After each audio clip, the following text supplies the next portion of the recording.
이번 시간에는 코드 이그나이터에서 회원가입 기능을 구현하는 방법을 알아보겠습니다. 자, 우리가 저번 시간에 세션 수업에서 이 아이디와 패스워드를 config 파일에다가 기록해 놓고 사용자가 입력한 아이디와 패스워드로 비교를 해서 만약에 그 두 개의 값이 일치한다면 로그인을 시켜주고 일치하지 않는다면 로그인을 거부하는 방법에 대해서 알아봤습니다. 자, 우리가 살펴봤던 그 로그인과 관련된 부분은 이 로그인이라고 하는 것에 대한 이 컨셉을 여러분들에게 전달하기 위해서 만들어진 예제고요. 실제 서비스를 할 때는 그런 식의 구현을 사용하면 안 됩니다. 왜냐하면 이 보안상으로 여러가지 면에서 취약점을 가지고 있기 때문이죠. 그래서 이번 시간에는 방금 말씀드렸던 이 로그인에 대한 이 보안을 강화하는 방법에 대해서 알아보고요. 이 회원을 받아서 각각의 회원들이 자신의 아이디와 패스워드로 로그인할 수 있는 방법, 그리고 보다 안전하게 회원 정보를 관리하는 방법과 기본적으로 코드 이그나이터에 포함되어 있지 않는 로직을 외부의 개발자가 만든 라이브러리를 가져와서 코드 이그나이터에 적용하는 방법도 살펴보겠습니다. 자, 그럼 가장 깊은 부분부터 시작을 하죠. 자, 회원을 우리가 가입을 받아서 그 가입되어 있는 회원에 따라서 이 각자 자신의 아이디와 패스워드를 부여하기 위해서는 그 회원에 대한 정보를 저장하는 공간이 필요합니다. 그때 이러한 정보를 저장할 수 있는 가장 좋은 곳은 다름 아니라 데이터베이스죠. 특히나 회원 정보에는 이 패스워드라고 하는 아주 민감한 정보가 포함이 되어 있기 때문에 이 회원 정보를 파일과 같이 노출되기 쉬운 데이터로 저장하는 것은 매우 위험합니다.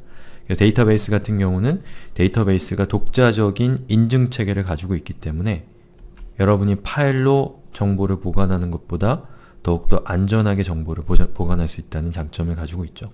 자, 우리가 사용할 이 테이블의 이름은 유저라고 하는 이름을 가지고 있는 테이블입니다. 그리고 이 테이블은 이 4개의 필드를 가지고 있는데요. 컬럼을 가지고 있죠. 자, id 값은 각각의 사용자들을 식별할 때 사용하는 id입니다. 이것은 auto increment라고 하는 속성이 붙어서 사용자가 추가될 때마다 일씩 자동으로 증가하는 걸 통해서 나중에 사용자 정보를 수정한다거나 또는 사용자를 삭제한다거나 할 때 바로 이 id 값을 참조해서 그 id에 해당되는 사용자를 삭제하거나 수정하거나 하게 되는 것이죠. 자, 이메일이라고 하는 것은 그 사용자가 로그인할 때 사용하는 정보를 우리는 이메일을 사용을 할 겁니다.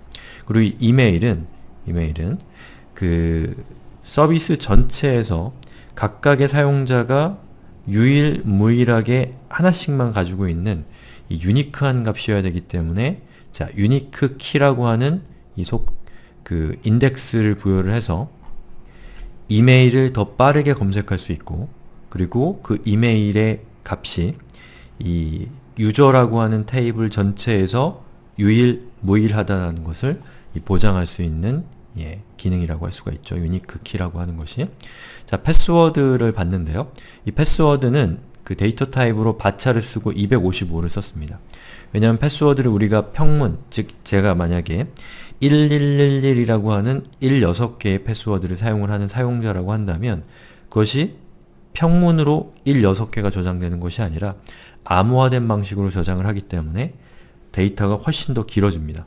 그래서 데이터를 저장하는 과정에서 데이터가 잘릴 수 있는 위험이 있기 때문에 데이터 타입을 너무 짧게 잡으면요 바차로 255까지의 값으로 제가 지정을 했습니다. 충분히 이 넓은 공간에 사용을 한다는 뜻이죠. 자, created는 이 사용자가 회원 가입한 날짜를 기록하는 것이고요. 그렇습니다. 자, id 값 프라이머리 키를 id 값을 프라이머리 키로 지정을 했어요. 자, 그럼 저는 콘솔에서 이 데이터베이스에 접속해 보겠습니다. 저는 지금 윈도우 환경에서 실습을 하고 있는데요. 윈도우건 리눅스건 상관없이 똑같은 방법으로 데이터베이스에 접근할 수 있죠. 자, mysql-u root-p 그리고 저는 16개가 패스워드입니다. 자, 이렇게 하면 접속이 됐죠. 자, 저는 use open tutorials라고 하는 데이터베이스를 쓰고 있고요. 여기에다가 아까 우리 보셨던 이 user라고 하는 테이블의 create 문을 실행을 시켜주면 되겠죠. 자, 여기에 있는 create 문을 더블 클릭해서 복사한 후에 자, 콘솔로 들어가서 붙여넣기를 하고 엔터를 누르면 쿼리 OK가 뜨면 성공적으로 이 유저라고 하는 테이블이 생성이 된 겁니다. 한번 확인해 볼까요? show tables라고 했을 때 보시는 것처럼 이 유저라고 하는 테이블이 생성된 것을 볼 수가 있죠. 자, 그럼 앞으로 이 사용자의 정보는 이 유저라고 하는 테이블에 저장이 될 겁니다. 자, 그럼 다음엔 뭘 할 거냐면 자, 여기 상단에 글로벌 메뉴 내비게이션에 이 로그인 버튼 옆에 회원가입 버튼을 만들어서 이 회원가입이 필요한 사용자들이 회원가입할 수 있는 이 경로를 만들어 줄 겁니다. 자, 요것은 그 head.php 파일에 들어있는데요. 자, 뷰에서 head.php를 열어보면 자, 보시는 것처럼 자, 요렇게 로그인이 되어 있을 때는 로그아웃을 보여주고 로그아웃이 되어 있을 때는 로그인을 보여주는 버튼이 있는 요 부분에 로그인 뒤에다가 회원가입 버튼을 위치시켜주면 되겠죠. 왜냐하면 로그인이 되어 있는 상태는 이미 회원가입이 되어 있는 것이기 때문에 회원가입을 요구할 필요가 없는 거죠. 자, 회원가입은 OS 뒤에 레지스터라고 하는 이름의 경로로 접근을 하면 회원가입 페이지가 출력되도록 할 겁니다. 자, 이 내용을 저장을 하고 그리고 리로드를 해보면 보시는 것처럼 로그인 버튼 옆에 회원가입 버튼이 생성된 것을 볼 수가 있습니다.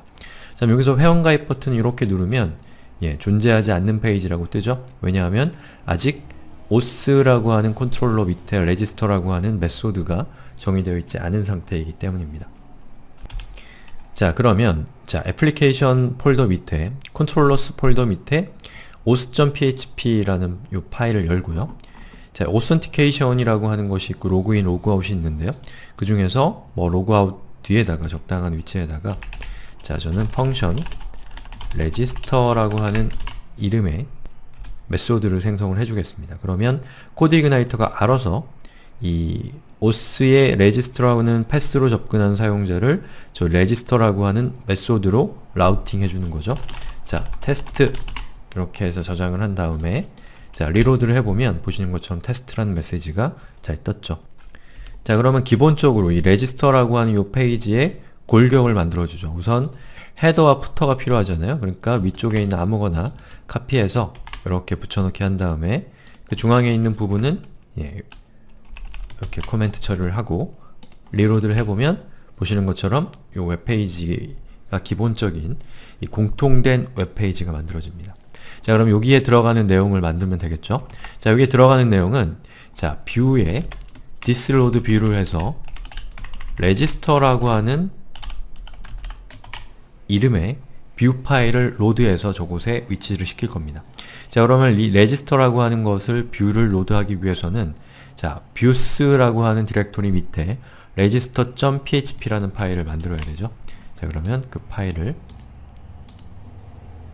views 밑에다가 오른쪽 클릭해서 register.php라고 해서 파일을 만들었습니다.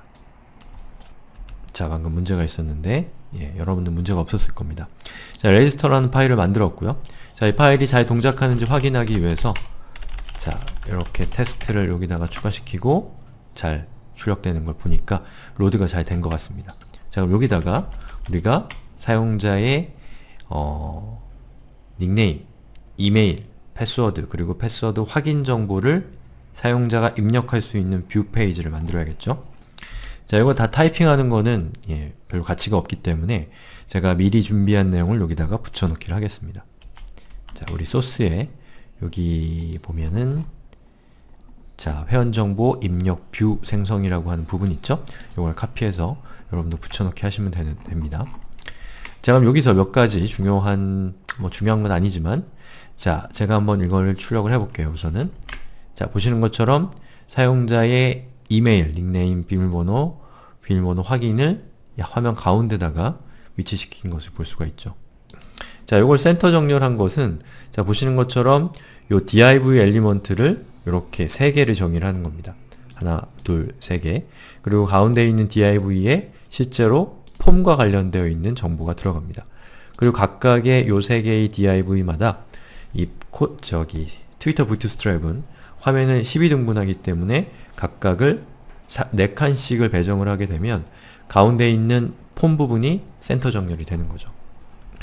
자, 그 다음에 이 폼에 있는 내용을 이렇게 살펴보면, 자, 우선 이메일 정보는 네임 값이 이메일이라고 하는 이름을 가지고 있는 폼이고요. 그리고 닉네임은 닉네임이라는 네임 값을 가지고 있고, 비밀번호는 패스워드, 그리고 비밀번호 확인은 리패스워드라고 하는 이름을 가지고 있습니다. 그리고 로그인 버튼을 누르면 서브밋이 되는 그런 구조로 되어 있고요. 그리고 서브밋을 했을 때, 제출을 했을 때, 자, index.php의 auth/register라고 하는 이름의 이 컨트롤러로 사용자가 입력한 정보를 포스트 방식으로 전송을 하는 겁니다. 자, 근데 저 register라고 하는 저 URL은 현재 이 UI, 즉 사용자가 자신의 회원 정보를 입력하는 UI를 표현하는 것과 동일한 위치에 URL이 존재하죠. 그것은 내부적으로 사용자가 폼 정보를 전송했느냐 그렇지 않느냐에 따라서 내부적으로 분기할 수 있도록 컨트롤러의 기능을 구현을 할 겁니다. 자, 이렇게 해서 사용자가 입력한 정보를 이 서버 쪽으로 전송하는 방법에 대해서 알아봤습니다. 이번 동영상이 조금 길어지고 있기 때문에 여기서 잠깐 쉬었다가 다음 동영상에서 나머지 부분도 같이 하겠습니다.